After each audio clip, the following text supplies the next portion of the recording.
Matthew Anslin. Matthew Anslin has been technologist for 30 years, professionally for 13 years. Not sure what that means, maybe 17 years a hacker. That means I was a 12-year-old with a TI 99-4A and a bad attitude. Here goes. Okay. And focused on information security for the past 7 years. Currently, Matthew serves as a cybersecurity specialist with Palo Alto Networks, supporting pre-sales engagements with the new Traps Advanced Endpoint line.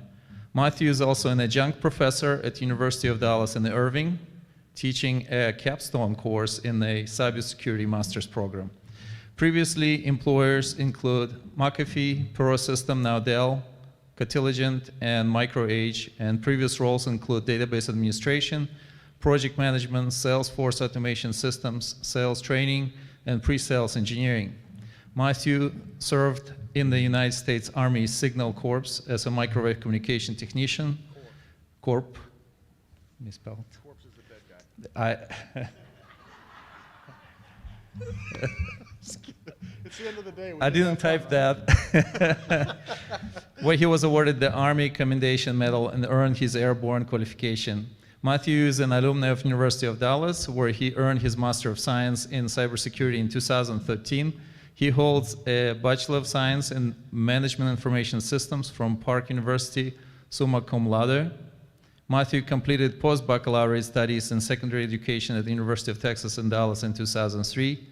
Matthew is Certified Information System Security Professional, CISSP, Certified Digital Forensics Examiner, Certified Network Security Engineer, and a member of the FBI InfraGard program. Matthew serves on the Cybersecurity Curriculum Advisory Board of Collin College. And today, Matthew will talk with us about next generation security. Please help me welcome Matthew Anslin. That was quite an intro. I hope I live up to it. Everybody else was carrying these, right? Does that seem to work better? And actually, today we're going to talk about next generation security, but also I wanted to take another special focus on the second half of today's talk to look at a problem that I think is somewhat overlooked or at least misunderstood in the cybersecurity industry, and that's exploitation. So this dovetails actually very, very nicely with the previous talk. If you sat through this one, you may see a new perspective on exploitation that you hadn't seen yet today. So today, actually, what we will do is we'll talk through, the first half will be next generation security from the aspect of what are some of the elements that define next generation security, both on the network side and on the endpoint side. And so you could kind of think like the first half of this is almost geared more for managerial types, or the folks that have to go out and do the shopping with the vendors like myself or any of the other ones that are at this conference. Let's dispel some of the myths and let's help you figure out, not just from a feature functionality standpoint, but from an actual use case standpoint, how these next generation functions can actually help you do the ultimate thing you're paying the money for, which is protect your networks and your data. So we'll look at that. And then, like I said, in the last half, we'll take a little bit more of a deep dive towards exploitation. And at the very end, just to make sure that we keep everybody in the room, since I am the last talk of the day, the fun hacking demo doesn't happen until the end of the deal, so you have to stay. That's it. Got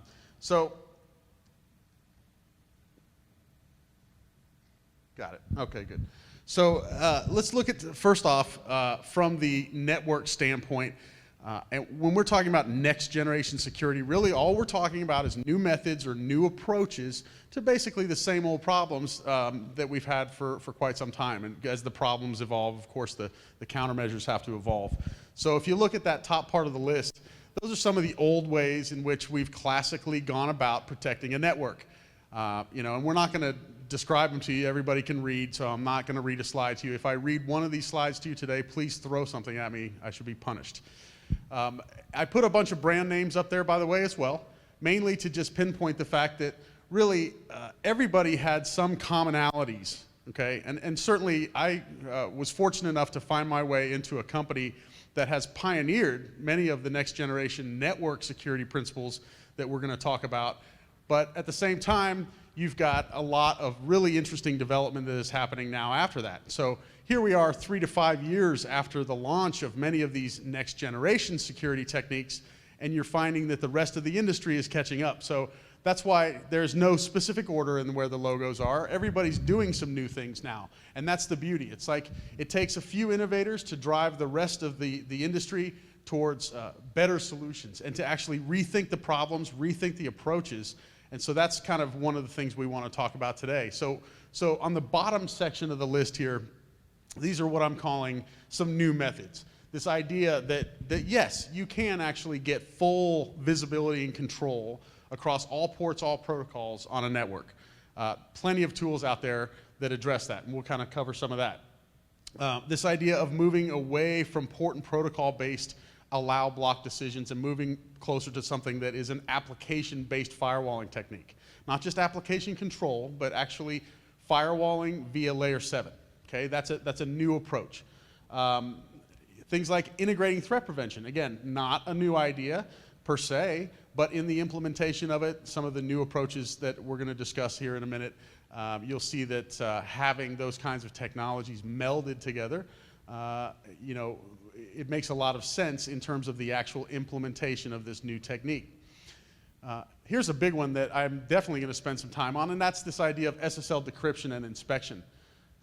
And I say this because for as much effort, every talk I've been to today, I seem to hear everybody say, oh, well, they used a very easy old trick to get in. Like the guy just before us, it's like, oh, this thing hadn't been patched for 2 years, so it was incredibly easy for me to throw this exploit on this machine and go to town.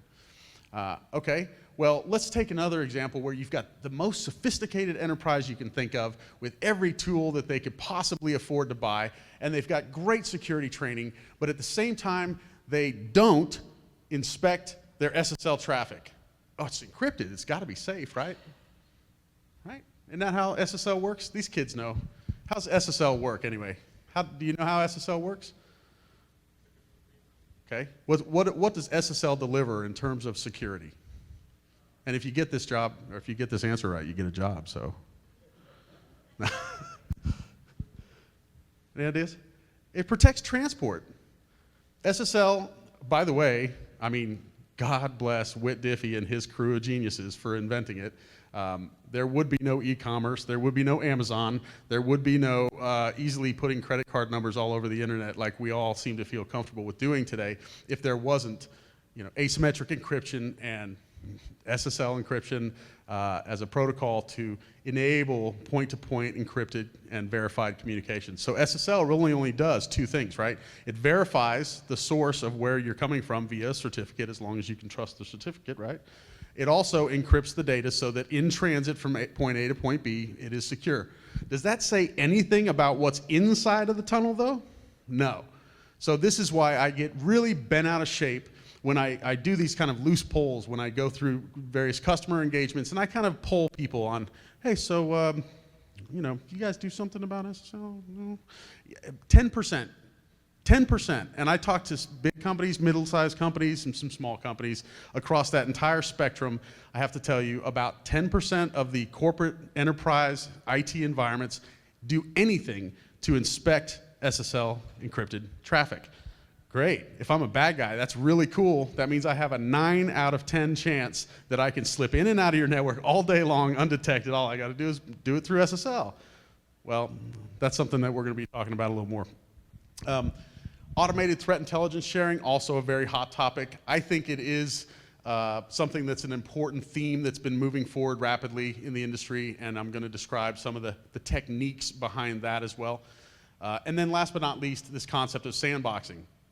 Sandboxing is not entirely a new technology. However, the commercialized version of network-based sandboxing technologies is rather new, and so we're going to take a little bit of a look at that. So, firstly, this concept of this, like new firewalling, if you will.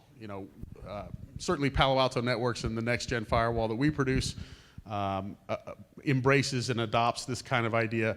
And here we are, several years later, you're finding many other vendors are building this exact same kind of approach into this idea of how to firewall. And it makes a lot of sense because at the end of the day, what is a firewall's job?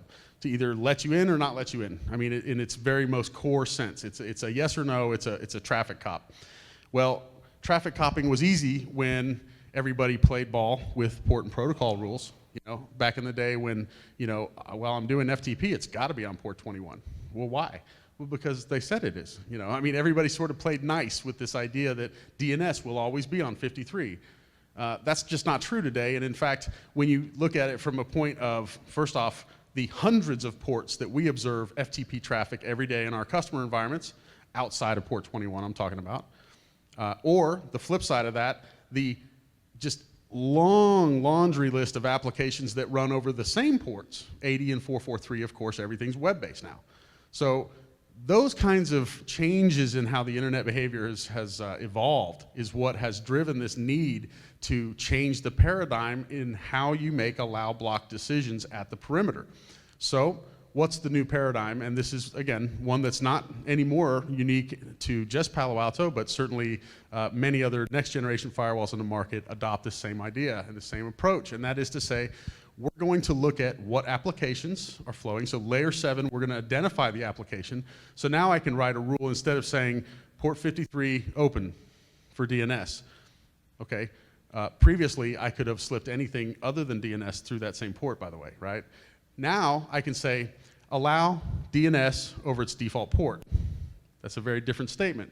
And it's a firewall rule, by the way, guys. We're not talking about these, you know, to make the distinction between what's not truly next generation. We're not talking about an application control afterthought that is part of some UTM approach where, you know, after the firewall decision's made, then we're going to also make some rules about what applications can do over here. That's not what I'm talking about. I'm talking about when you can write a firewall rule that includes applications, users, and content descriptors and qualifiers to determine whether we allow or block this traffic. So back to the example, if I say a new rule says allow DNS over default port, what does that implicitly mean? Well, that means the default port for DNS is 53. Okay, great. So first off, DNS can only go over port 53. But secondly, what's coming over port 53 must actually be DNS.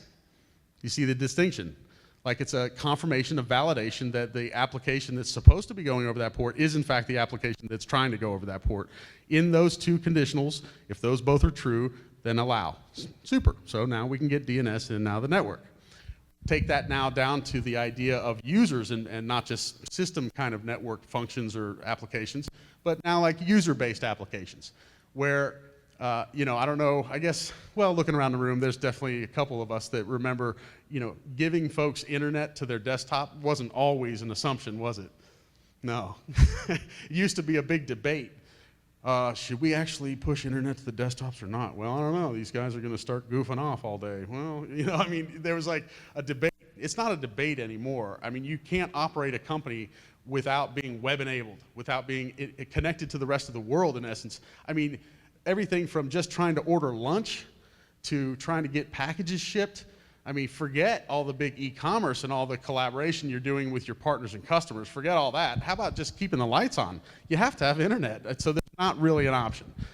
Well, there is an option, however, to limit the kinds of things that your users can do on the internet. And when you can write rules that say, this specific group of users is okay to do social media, while this group of users is not. That's a next generation kind of approach to seeing everything across all ports and all protocols, and then being able to identify using applications, users, and the content of what that traffic is as the allow block decision-making criteria moving forward. That's a next generation concept, whatever brand you find it in. Take that one step further, by the way, to determine, does anybody have any waters back there? Are there any? Would you? Like unopened ones? Thank you. So what is it that has to happen, though, for you to be able to do layer 7 firewalling? I mean, you literally have to be doing deep packet inspection at that point. That's been traditionally the problem. You know, processing has caught up to the point to where we can actually process packets fast enough and do that all in flow. Thank you so much.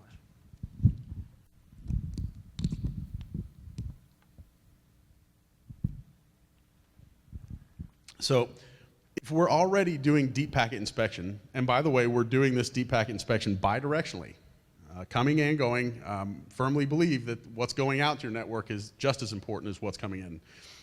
While traditionally, again, that focus of, you know, watching the front door and waiting and looking out to the perimeter saying, is anything bad coming? I mean, I want to know what's going out the door just as much as I want to know what's coming in. It's almost more critical sometimes. Well, we're already doing deep packet inspection to achieve a layer 7 identification of application traffic in a firewall. Well, then what better place to also apply some other threat preventative capability when the deep packet the packets have already been broken down. Full stack analysis has already occurred at the onset of the packet showing up to a device. That's another next generation concept. Don't do it as an afterthought. Don't do it as a separate bucket. Don't make a decision here, then have to do a whole nother set of work again in another process just after that, meaning, do the full stack analysis again on a given packet. Let's be efficient about this. Let's do this in kind of in parallel, meaning I can then integrate threat preventative capabilities while that packet has been broken down. So I can tell that, like any of these little diagrams, the Gmail guy. Okay, well, Gmail, we've identified this web application is Gmail, and Gmail's okay. But we've set some rules because we have deep packet access to this stream here, and we don't want any infections, we don't want any viruses being attached to emails and sent in by Gmail. And in fact, in this particular diagram, it seems to indicate we don't want attachments at all. So you're okay if you're just doing text Gmail, Mr. Employee, you're allowed to do that, but we're not going to allow you to send attachments or receive attachments or, of course, pass known malicious things through there. So while this deep packet's already taken place, we can make all that analysis happen in parallel, and what gets to the user is the text-only Gmail with the rest of the stuff being bit bucketed at the perimeter, just like a good firewall should. We're bringing the concept of security, the firewall being that cornerstone of security, we're bringing that back to the forefront because it seems like over time there's had to be stacks and stacks of gear, firewall helpers behind the firewall to do these jobs. This is a concept now that is growing in popularity for sure, and you're finding, again, many vendors adopting this same mentality to make for efficient perimeter defense that's flexible, that enables people to be able to work and do their jobs, but at the same time provide security. And then last but not least, SSL decryption. So again, any typical network, the ones that I see about 25 to 40% on a given day. That's the percentage of total network traffic that is SSL traffic. So you've got all these great defenses and you think you've got a really strong security plan, but you're going to ignore almost half of your network traffic in the process? Yeah, it doesn't seem logical, does it? I think the real thing that has kept, by the way, SSL decryption is also not new. The concept itself, not terribly, next generation. The process of actually doing it, though, if anybody's tried, it breaks things, doesn't it? Has anybody had a real tussle maybe in the last 5 or 10 years, actually tried to implement some form of SSL decryption and inspection, only to find out that your apps don't like it, your users don't like it, the messaging that, it makes it look like everything's broken on the internet and anything somebody's trying to do doesn't like it. It's a very complex process if you are having to do it with legacy type tools. It is. You have to move data from this device to that device, and oh, by the way, if that connector breaks and, if this particular app doesn't like your cert instead of the cert it was expecting, there's all kinds of little caveats that could make this break. But I have to tell you, now is the time when it is more aptly able to be enabled than it ever has been before. Not that it's perfect, not that you won't still have a few help desk calls, at least initially, but it's something that, in my opinion, is worth working through. You work through all kinds of other difficult computer science problems to make life better and work more productive at your environments that you work for. Why not take on this one? SSL decryption, again, it's a huge blind spot. If you choose to ignore it, it's a huge blind spot that, shame on you when the day comes and you get attacked and you want to point the finger at somebody else. If you had the power to actually deploy any kind of technology that can inspect that SSL traffic. And what we're doing, we're taking a page from the bad guys. It's called man-in-the-middle approach is the easiest way to do that, where literally, if I'm sitting in my company and I'm reaching out to wellsfargo.com, so what's going to happen? How do I actually break open that SSL and inspect it? Well, my session actually goes from me to my perimeter device, And that's one SSL tunnel. So it opens in clear text on the device, gets inspected to make sure that it meets all the other policies I've set. I'm not violating some other policy. I'm not transmitting malware. I'm not, doing some application that I'm not an authorized user for. And then it re-encrypts that traffic and sends it on its way, creating its own SSL connection from device to, wellsfargo.com or whatever my HTTPS remote site is. That's the man-in-the-middle approach. Okay, it's kind of like a proxy effect. Okay, has to be clear text in the middle, otherwise we can't decipher it. That's been, again, historically difficult to do. It means you have to distribute certificates out to your environment. You probably already have those if you're running Active Directory. So is it that difficult? That part, not so much. But then, the last bit about it's going to break something. Like maybe it works 90% of the time, but it's going to break 10% of the time. And God forbid, the minute somebody complains that your security's in their way, what's our job to do? Switch it off. Right? Well, instead of doing that, this is, again, the next step of SSL decryption is this idea that you can selectively pick and choose what you will decrypt and what you don't. That's how you get around that problem. You can make exceptions. You can say, for this set of applications, we don't inspect. For this set of hosts, for this IP range, for this set of users, whatever the case may be, but being able to selectively pick and choose, or at least unselect certain scenarios that it's going to break things, then at least you're getting 90% of your SSL inspected.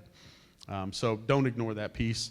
And certainly if you're in the process of shopping for these kinds of tools, or if that's something that's on your, that's your job to do, be aware of this and ask for it, is my suggestion.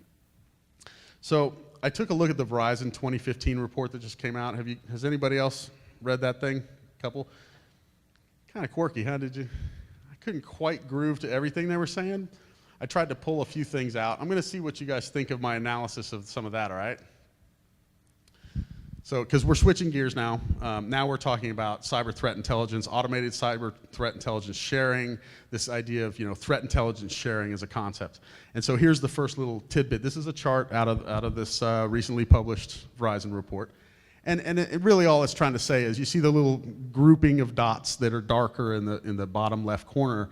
That is basically, they're looking at all of the organizations that participated, which was a pretty good number. I think like 17 or 20, groups reported for this particular piece, and they were looking at, how many of these reporting entities that were sharing threat intelligence were overlapping with the others. And there was a astonishingly small amount of overlap is kind of the point. In fact, only on the inbound traffic was there overlap of any significance, is what this chart's trying to say. So what's that translate to then? It says there's a lot of sharing going on out there, but despite the fact that you would think that everyone in the community is subject to the same kinds of threats, the sharing that the threats that they're sharing back don't really crisscross. They're all submitting unique stuff, is kind of the conclusion you can make. I don't know if I buy that, for one. I mean, I'm trying to interpret the data. I mean, I saw you kind of nodding your head. Did you see this part specifically, or? It seems that way, but it is possible. So I'm going to give them the benefit of the doubt and try to drive through with some meaning behind this. And the meaning that I got was their meaning they submitted, which is the next one, is to say, if you're going to have any meaningful threat intelligence sharing, you would literally have to be able to collect and process that threat intel from all sources globally at the same time. Now, nobody's pulled that off yet. There's little groups here and there, and there's ISOCs, and there's vendors getting together, and there's different pockets of people. Yes, sir.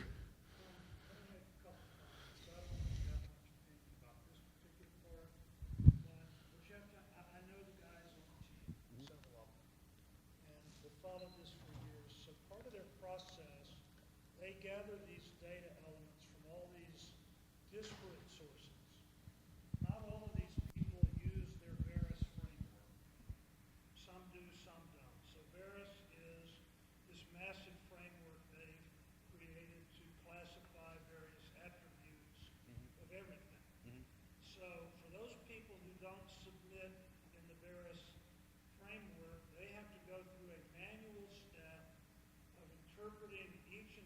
case and deconstructing it and putting it into Veris themselves. Now, that's called data cleaning in statistical terms. Or normalization. Normalization would be another way to call it. And I'm not saying they do it poorly. I'm sure they do it really very well. But it is a potential source of error in the sense that some things just don't map Right. properly to other things.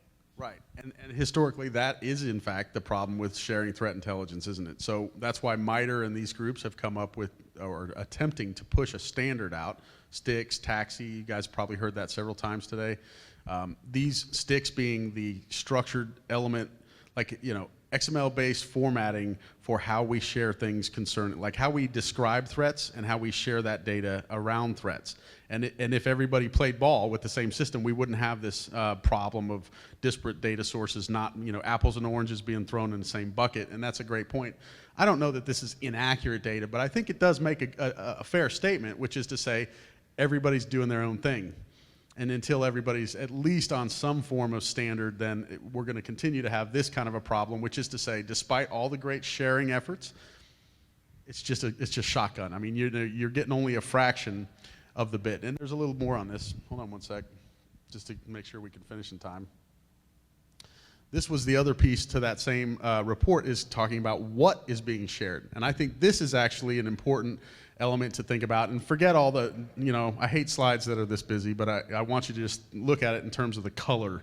You can see it's dark on the one column labeled IP address. So clearly across all the various kinds of groups that are out there sharing threat intelligence, the number one thing they are sharing is IP addresses. Blacklisting, of course, you know, like this idea, well, look, if I'm getting attacked from, you know, said IP in China or Malaysia or in Los Angeles, then let's put that on some blacklist and not ever let anything from that IP come to us again, which is an okay thought. I mean, truth is, you heard earlier from the Secret Service about how our own infrastructure being used against us. Are you going to blacklist large blocks of Amazon Web Services just because an attack is proxying through there? Maybe temporarily, but who's going to manage opening that back up when legitimate services try to come through, and you'll be scratching your head wondering why this new application you guys just rolled out doesn't work. Oh yeah, we blacklisted a quarter of AWS a few weeks ago. I mean, so IP address is an important piece of data to share, sure, but is it the only piece of data? Absolutely not. So back to this idea of when you're out there, and you know, if we're thinking of this like a, you know, training to better shop for solutions, and you've got this, you know, sales guys telling you all about how there's going to be all this great threat intelligence sharing. Ask them specifically, what is being shared? Is it just IP address? Is it just this host name, which by the way, I think that's DNS related data there? Are we just going to share some email addresses, actual files? Are we sharing URL data? So again, URLs and IP addresses are kind of the same thing. It's this idea of blacklisting and reputation-based service. That's been around a long time.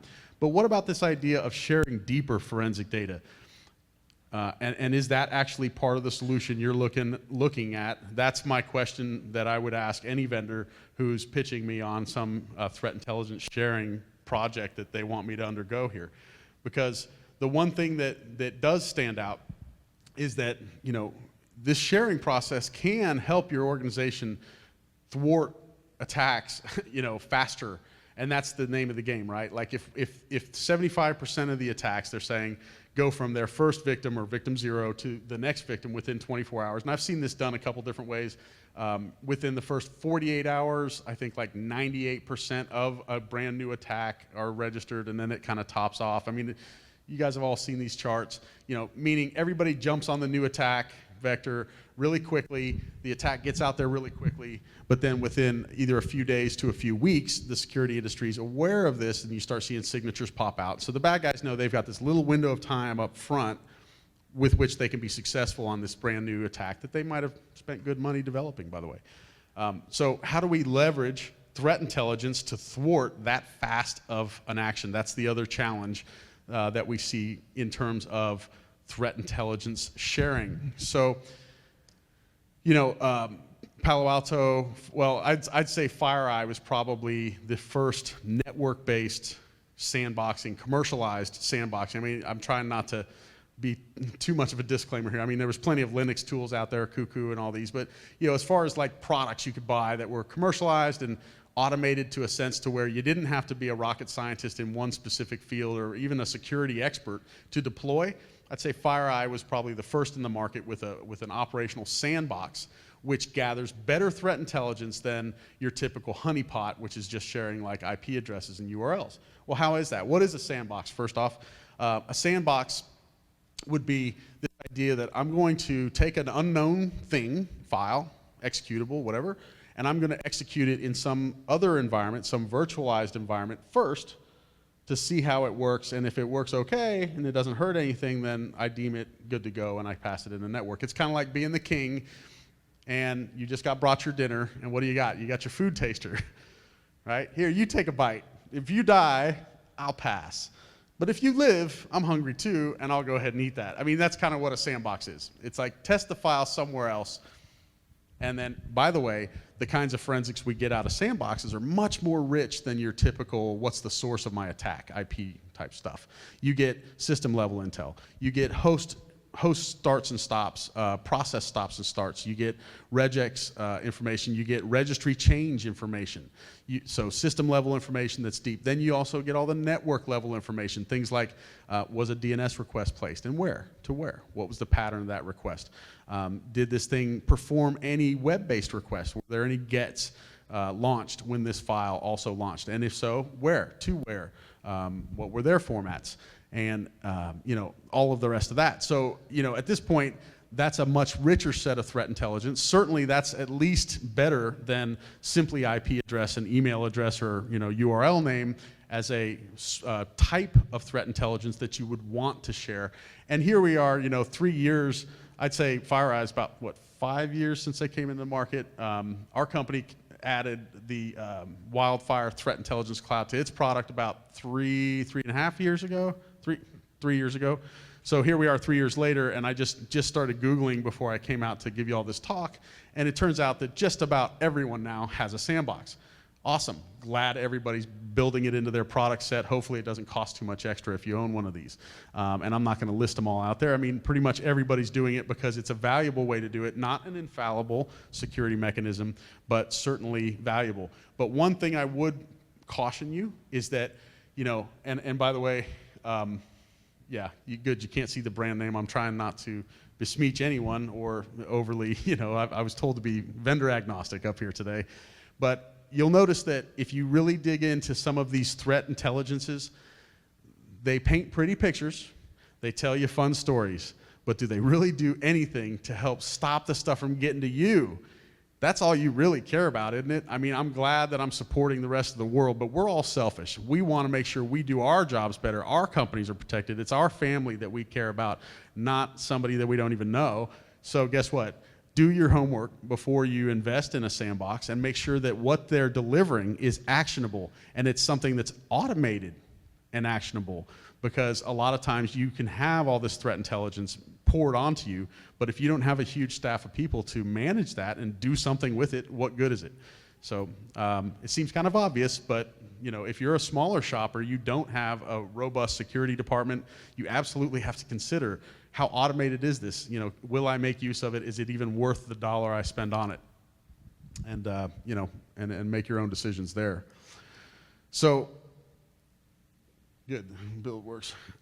So now we're going to kind of keep on with this idea of threat intelligence for a second, and you think about it. Inside, there's kind of tiers of threat intelligence sharing, isn't there?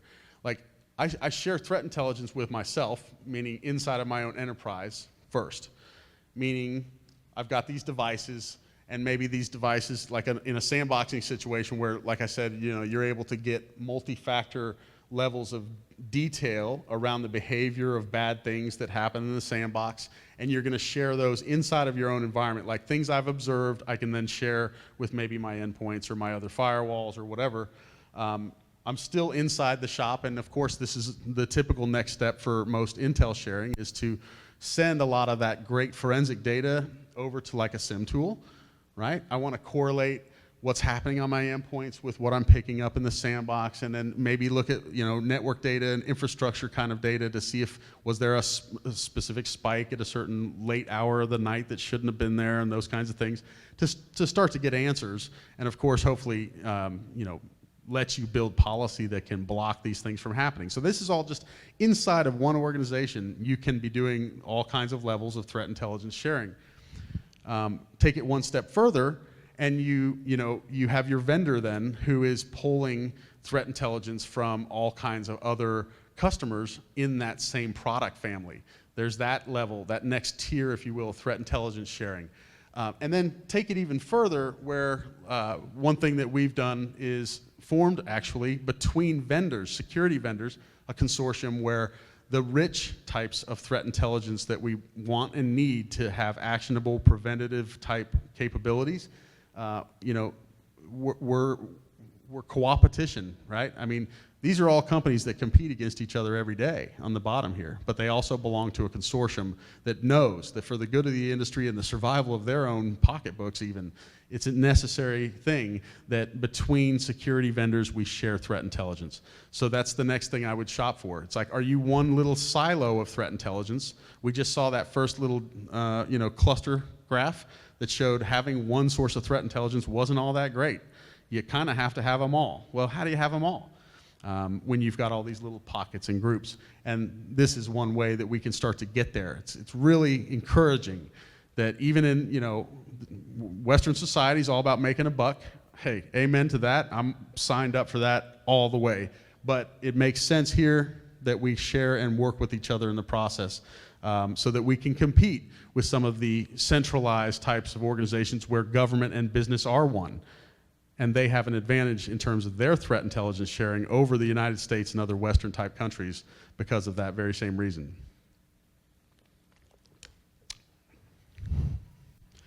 So enough of the network side. Let's switch gears altogether again and talk about endpoint.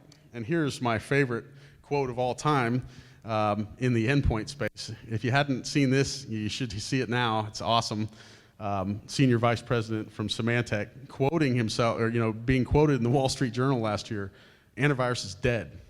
He makes the statement that we as a company don't plan to make money off antivirus anymore. In fact, I think it should be free because it is proving itself to be wholly ineffective, or at least 50% effective, which in this world is pretty ineffective. So what I thought I'd do for a minute here was let's take a look at some new approaches. If antivirus is dead, then what's going to come up and replace it? And there's not any real clear leaders, by the way, yet. Certainly our company has launched a product. Other companies have launched products. There's boutique shops. There's lots of really cool things happening in that space. So I'm going to share what I think are just some of the cooler new approaches to endpoint security. And then after that, we'll dig into the exploitation piece. So old methods, new methods, same kind of ideas before. A lot of the logos you see on the top part of the chart are ones you probably have seen before. The ones on the bottom you may not have seen before in the endpoint space. And those are the ones we're going to talk about today, actually, trying to keep y'all from passing out late in the day here.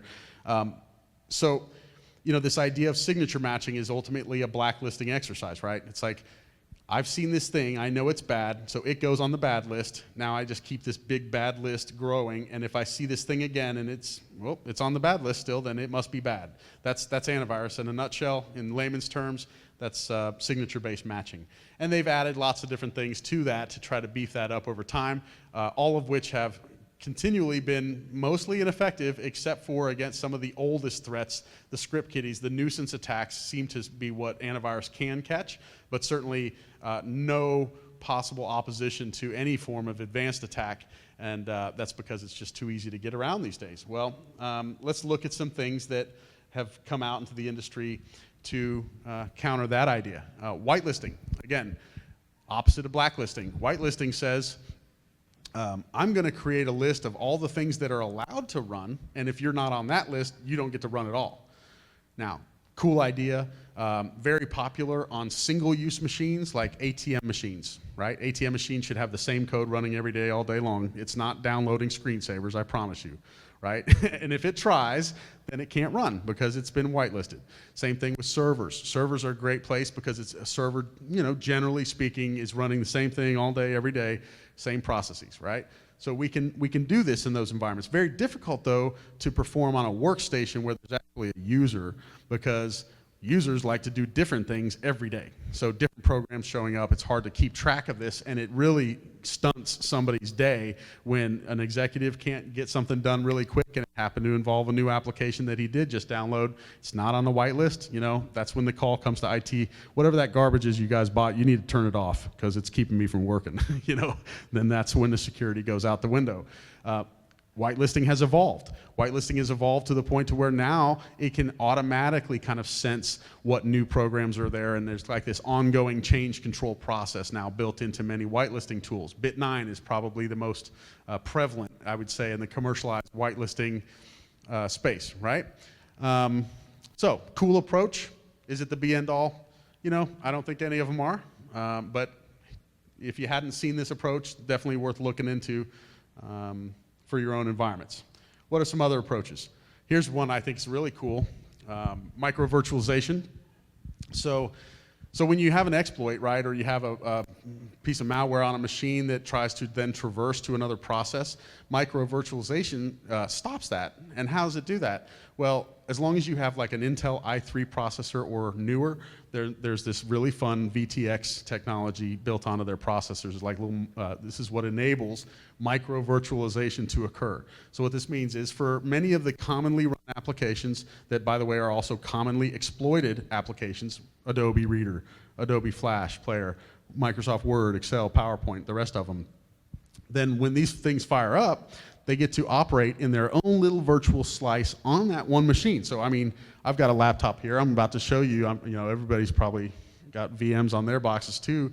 It's not a totally unusual concept, but to have it automated and have it happen just for a regular user that doesn't run VM workstation, like this is just happening invisibly to them, so that if I exploit Word, I can't migrate my way over to some other process to maybe, keep my connection persistent.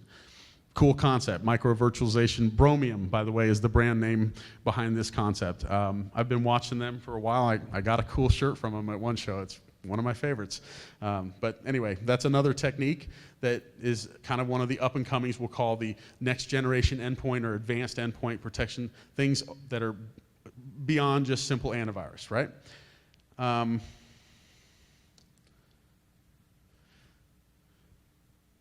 Yep, this is the older version slide deck. I had a different picture on here on the new one, but nevertheless, Cylance has taken predictive math modeling, something that's, again, not new, but they've commercialized it into a product that is pretty darn good at spotting a piece of malware from a static file. Like, you can stack a whole bunch of good files, take a whole bunch of known bad files, and without any DAT file updates or any web connection or any externalized anything, it runs these algorithms against those files themselves and breaks them down and can predict this file's bad and that file's good. Beyond that magic, yeah, I know. I don't know how the magic works. I just, I did see it demonstrated twice, and I still can't really explain it, but it does seem to work. I mean, it seems like a good file scanning tool. Outside of antivirus, it's really an interesting concept. I've heard some other people doing this kind of thing on the networking side, which is like where this big data, well beyond my pay grade. But another really cool new approach to endpoint security, predictive math modeling. So now we're going to kind of steer to the final part of the talk today, which is this focus on exploitation. And we're going to talk about a new approach that's near and dear to my heart. And this idea is this concept of trapping exploits and doing this in a way that is also very cutting edge and really hasn't been, something that the industry's seen before. The premise behind this approach is pretty cool. It's elegant in its simplicity. Okay, this chart on the left came from like the CVE database. These big numbers, 79, 45, that's how many vulnerabilities were announced in that year. Well, for any one vulnerability, that you can make the assumption that there's multiple exploits, variants of exploits against that same vulnerability. So the actual number of exploits in those same years would be greater even than these, meaning the thousands per year, maybe 10,000, 20, 30,000 in a given year in terms of new exploits that hit the wild. That's an unmanageable problem. That's the signature-based approach. That's a chase-your-tail exercise, frankly, that you'll never win. And that's why AV is losing, because they're still stuck in that signature-based mentality that I got to see something and record it as bad and then look for that same thing again. Okay, forget that then for a second. The beautiful thing here is that for all those tens of thousands of exploits on this side of the slide, if you're going to write an exploit, whether it's from yesteryear or you're going to write one today, they all are built from this short list of underlying exploitation techniques. And this is magical because there's only like 27 or 28 of these things in all of computer science. These are not easy things to discover. These are things that advanced science organizations, think tanks at computer science departments in major universities that research this stuff for years and finally uncover some new systemic level flaw, if you will, that can then lead to a new technique of exploitation. So what are we talking about here? Heap spray, return-oriented programming, just-in-time spray just came out in 2014.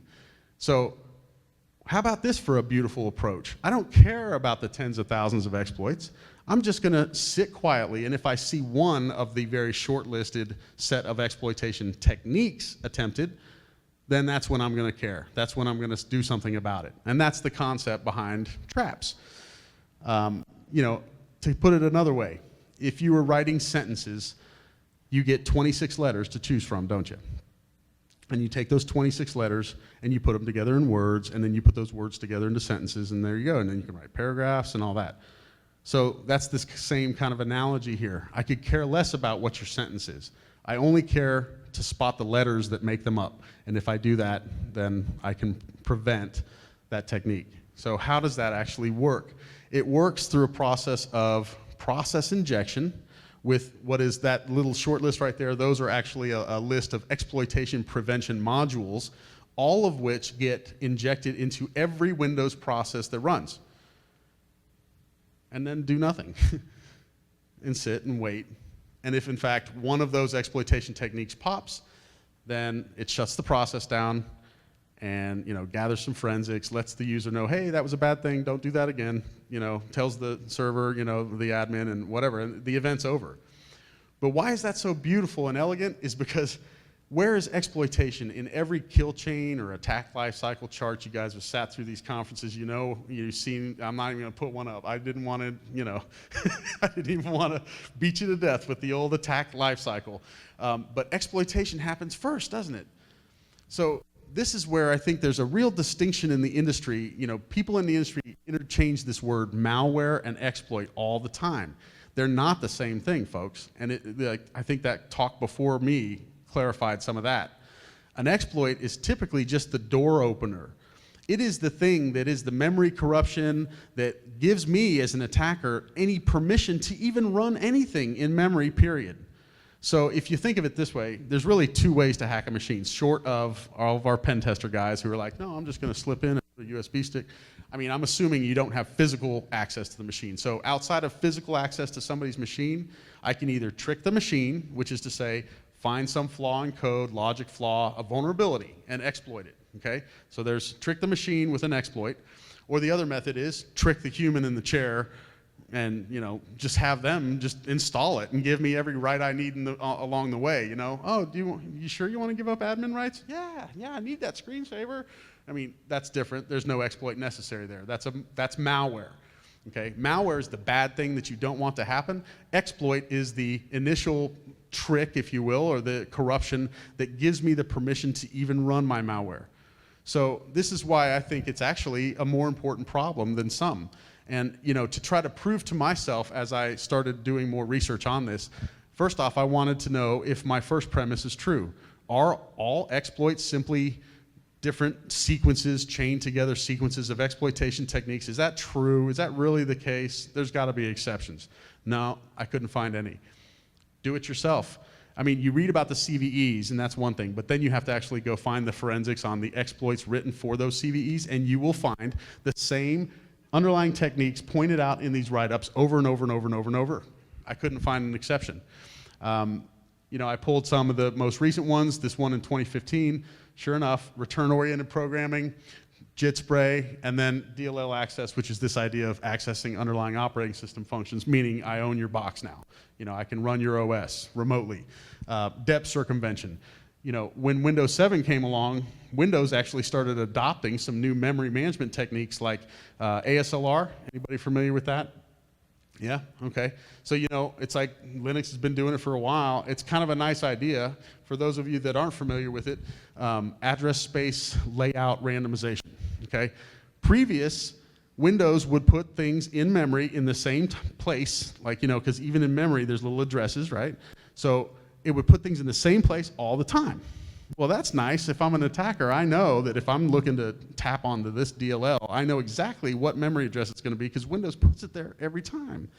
So ASLR is simply a concept of shuffling the deck, randomizing where things are put in memory so that you don't have this predictable roadmap as an attacker of where to find things. It seems simple, but it's recently been added to Windows, and it's not actually enforced on all Windows processes, by the way. Did you know that? It's like only certain applications actually are enforcing ASLR in Windows.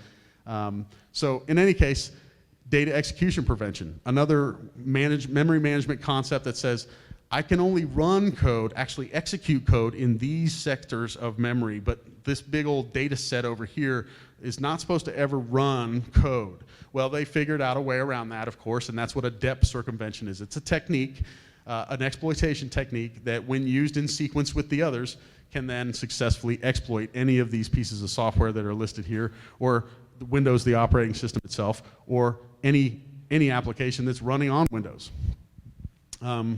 So now we look at, you know, I had to then next kind of start to think about, are exploits really that bad of a problem? You know, it's like they don't get talked about much. And so am I the only guy in the crowd that cares about an exploit? Well, I don't know. You know, again, the conclusion that we got at the end of the last talk was similar to the conclusion that you get if you read these announcements when they hit your inbox. If you want to protect yourself, right, like McAfee or Symantec or whoever your security vendor is, they'll say, hey, there's a new vulnerability out, so you better patch and update your DAT files. That's my advice. That's the advice I get from my vendor. Oh, I want to be safe. I got to do what? Patch and update DAT files? Okay. Well, what if there is no patch for almost a full quarter, like this Adobe thing that happened last year? I mean, there was no patch to be had. So there's that problem.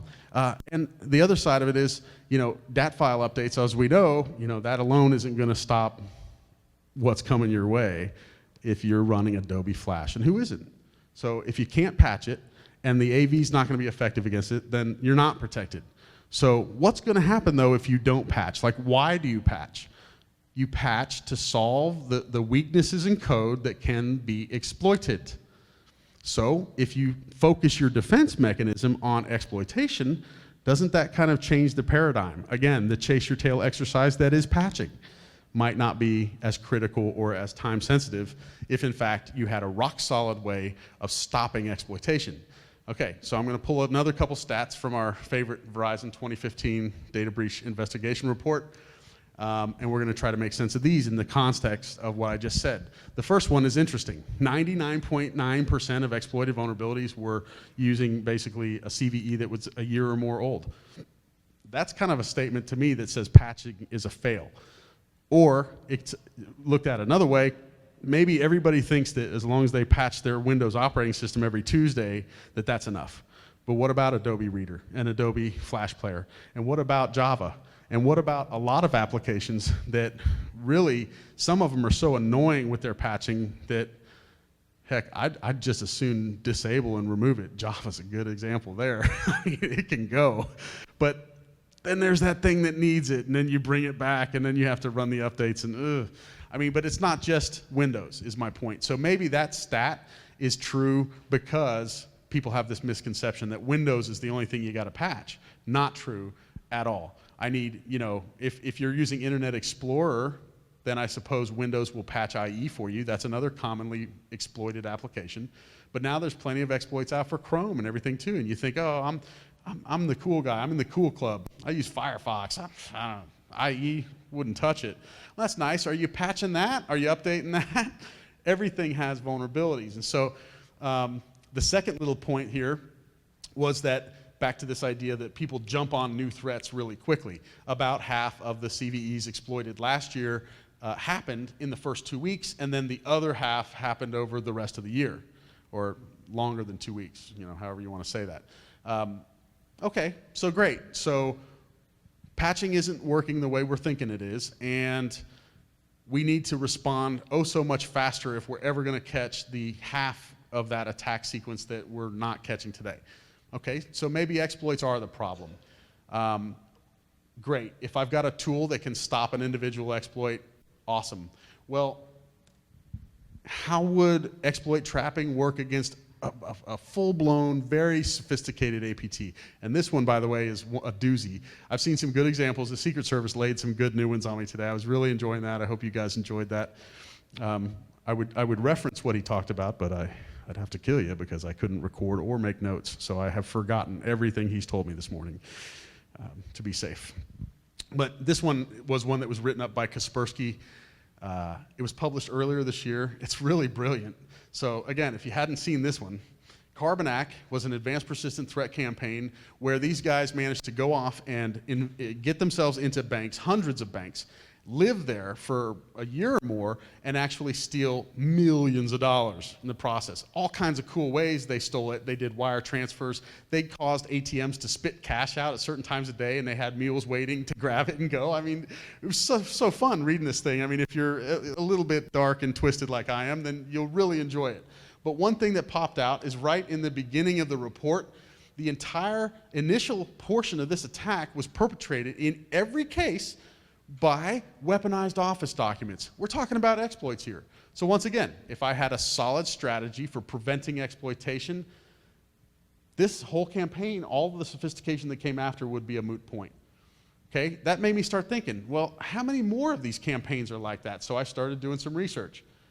And I just couldn't find one that wasn't linked directly with exploitation at the beginning of it. I mean, I was just Googling basically all the ones that were important enough to the industry to actually have a name associated with them, Sandworm, Hurricane Panda, whatever these names they come up with. All of them, and I just quit, June 2013, I didn't want to do anymore. I figured, made the point, right? All of these major campaigns started with some form of exploitation as the initial attack vector. So maybe it is important. All right, so we're wrapping up now, and I'm going to get to the point here of, let me see, make sure this machine's still awake and alive. We're going to do a little demonstration of just how damaging an exploit can be. And by the way, we're going to do it in a way that is exactly ripped from the headlines. I can't tell you which incident this one is, but this is a replay, if you will, of a recent attack that leveraged an exploit as the first step to something much larger. So again, step one, I just left the social engineering class. I don't know if any of y'all were in here. We're going to actually do some social engineering right now, staged. But our social engineering is going to be to poke around at our target company and try to find any little tidbits of information that could help us figure out a vector of attack for them. Because we're not going to do a spray and pray here. We're not dumb attackers. We're not script kiddies. We're self-respecting professionals, right? So we're going to attack in a way that hopefully we don't get caught. Okay, great. I dig around on some social media and I find something as simple as this. The fact that, there's recently they upgraded to Office 2010, and that's kind of an old slide actually, but the idea being great. I have this tidbit of information. I know that Word 2010 is rife with vulnerabilities. So, sounds good. This will be how we get in. So we're going to take ourselves a Word document, and again, using open source tools, not difficult to do at all, we're going to insert some exploitive code into the Word document. We're going to weaponize a Word document. Okay, great. Now, how do we deliver this thing though? I mean, I've got this weapon. I could just try to email it to a couple people in the company and hope they open a strange email from a stranger. But we're going to make another assumption here. These guys, my target company, they're not idiots. They've listened to the security training they've had, and they will not just open a random email from some random person. Anything that looks suspicious, they report it. They're really good at what they do in that regard. So instead of just emailing it around, I'm going to be a little bit slicker yet.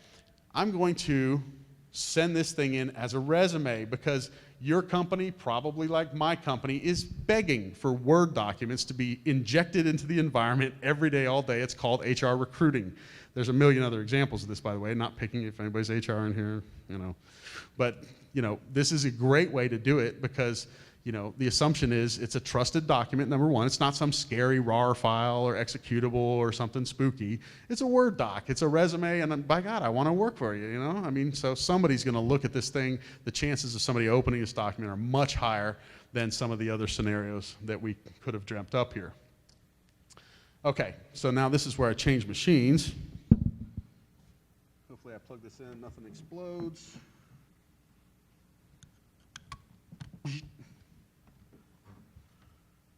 And we're going to play this out. Get the right password. Wow, sound works too. That's dangerous.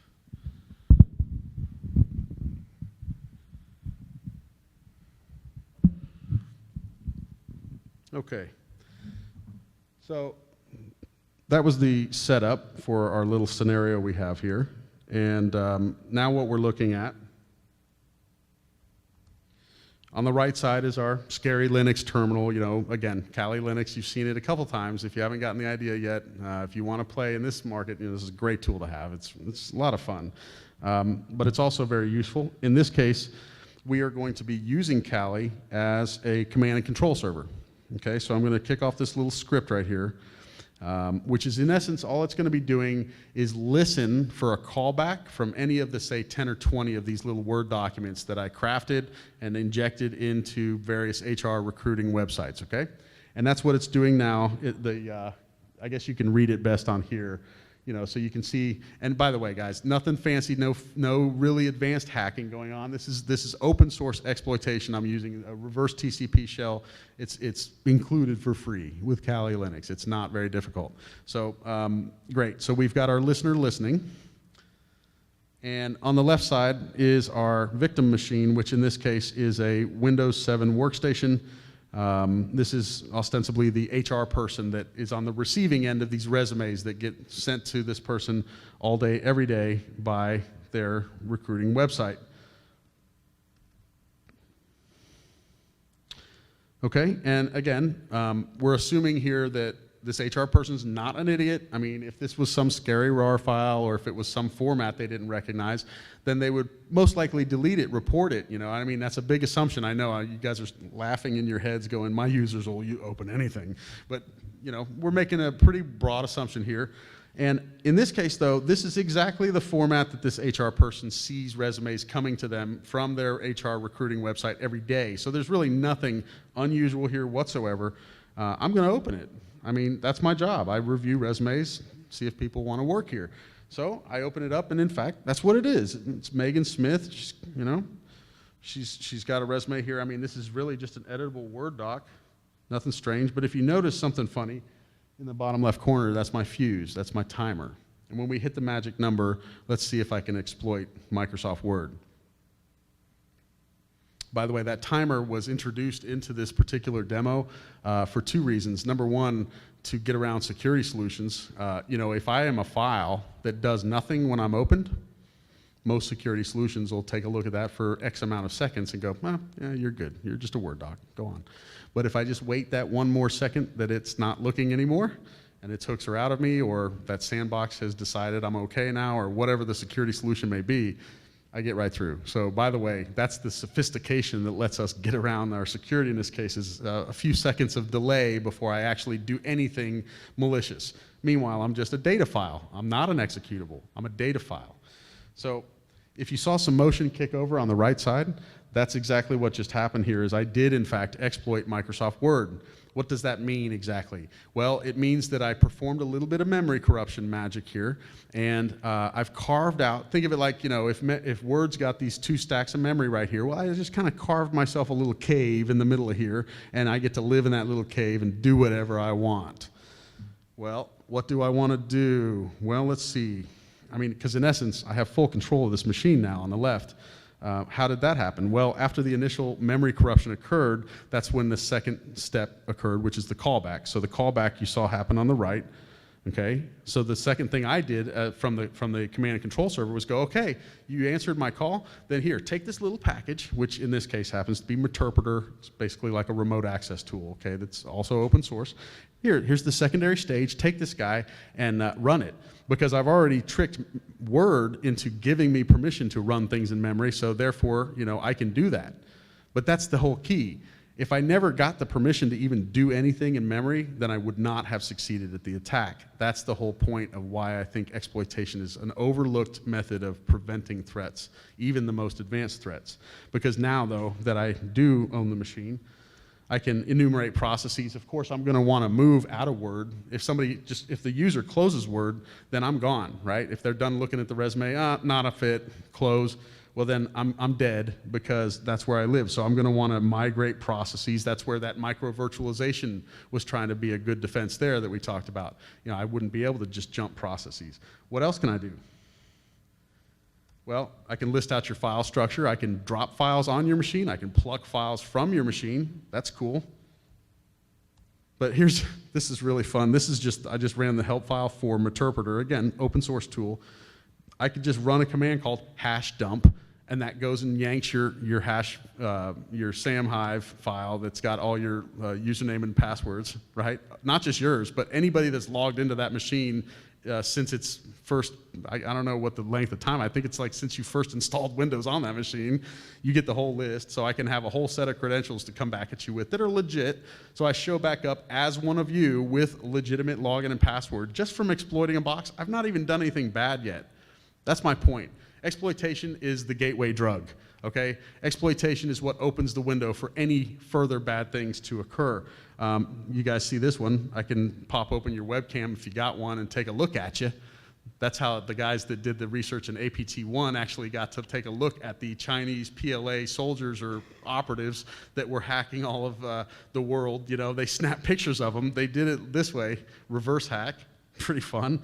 I could sit there and record audio through your mic. You'd never know. Because, by the way, you notice nothing's unusual over here. This machine, my victim over here, they're still working along. They don't know anything's going on wrong. That's the scarier part. Now, if I wanted to be a dumb hacker or maybe just an obvious hacker, I could do things to let them know that I'm here. Launch calculator. This is the YouTube favorite, by the way. Yep, I for sure own the box. I can run calculator on the remote machine. Or, here's one.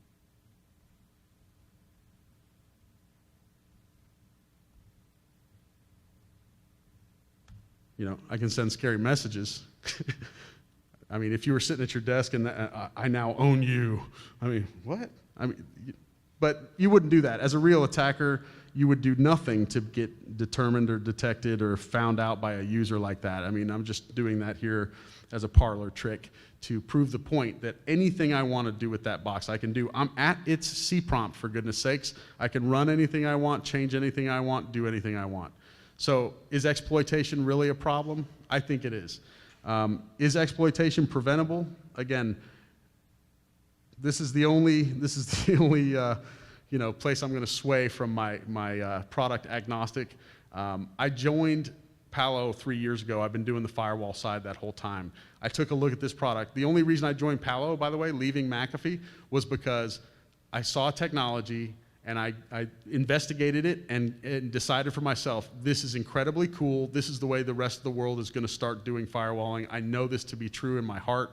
I'm leaving right now and taking a bet on a pre-IPO company. By the way, it's the first and only time I've ever picked a winning horse. Thank God, my kids can go to school now. Yay. But, nonetheless, I did the same thing internally when we acquired a company out of Israel called Cyvera, who does this exploit trapping bit, and I said to myself, that is really cool. Is it really as powerful? Is it marketing hype, or is it worth its weight in salt? So I did my own investigation to try to determine that. And let's see if we're still logged in here.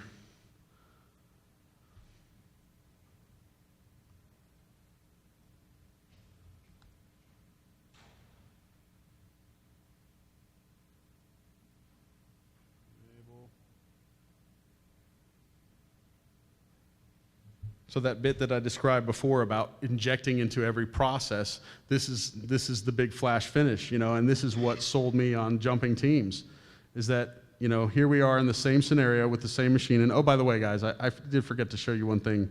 I showed you I was disabled before so that I was able to exploit that. What I didn't show you is that I did have a well-known version of a full-blown enterprise copy of antivirus running. Again, I worked for these guys. I love them to death. I have no ill will. I'm not picking on McAfee. I'm picking on signature-based file scanning as a method of protecting an endpoint. It is a fail. I had everything running. I had all the bells and whistles. I opened an email, but my on-delivery email didn't seem to care. I actually performed, as one of the steps in that word exploitation that you just saw, a buffer overflow, but it didn't seem to care. I took complete control of the machine, was running whatever I wanted right under its nose. It didn't care. Again, antivirus, to be very honest, if antivirus is what stops your attack and you are a black hat hacker, you're not a respected one. They'll kick you off the blogs. You know, you're an amateur if you admit that AV is what stops you, because it's really just too easy to get around. So we're gonna do that same demonstration we did a second ago though, and let me actually stop this.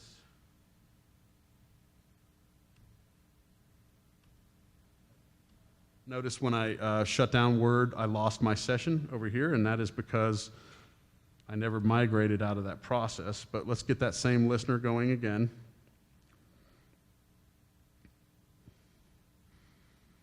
And we're going to go through the same example.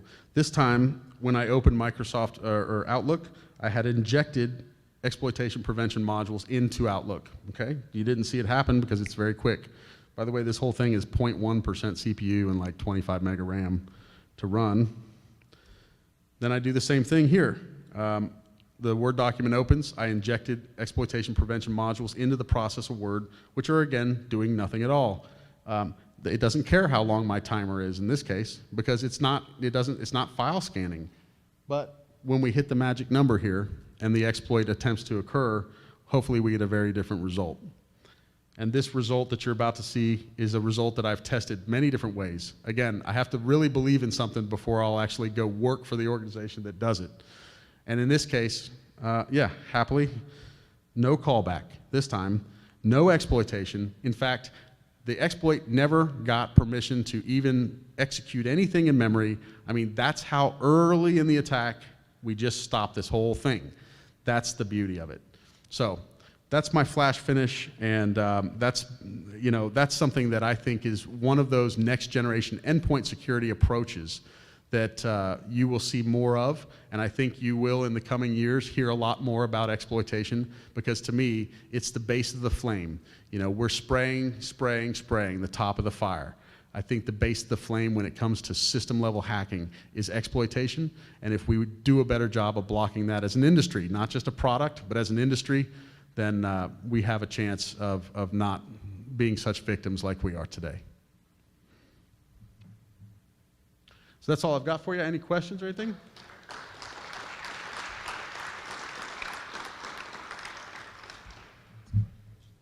Sure. Yeah.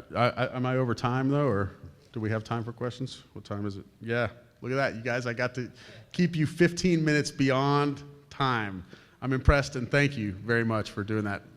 If there's any questions afterwards, you guys could just pop over and see me, but you know, it's too late in the day. Let everybody go home.